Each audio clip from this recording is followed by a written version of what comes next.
Guna menekan angka golput di kalangan para pemilih pemula, KPU Kota Lubuk Linggau kian gencar melakukan sosialisasi kepada generasi muda milenial, khususnya mahasiswa yang mempunyai hak pilih pada pemilu serentak 2019.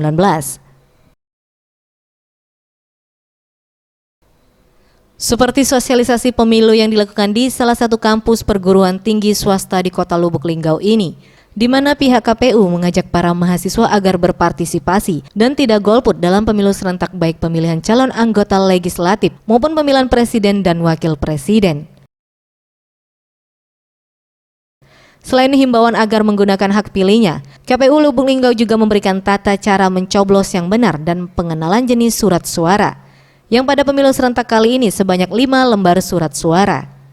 Anggota KPU Kota Lubuk Linggau Vera Yulita menerangkan, sosialisasi ke kampus-kampus ini sebagai upaya untuk meningkatkan partisipasi pemilih. Selain itu juga mengajak para mahasiswa agar menggunakan hak pilihnya serta tidak golput.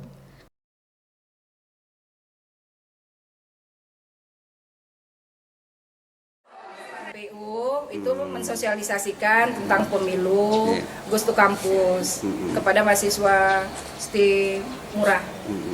Terus materinya apa aja nih?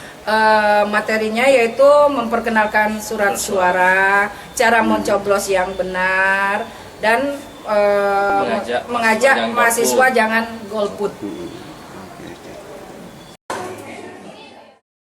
Sementara itu, dengan terus dilakukannya sosialisasi pemilihan umum serentak 17 April 2019 kepada masyarakat khususnya pemilih pemula, KPU Lubuk Linggau optimis target partisipasi pemilih 80% dapat tercapai. Tim Liputan Sriwijaya TV.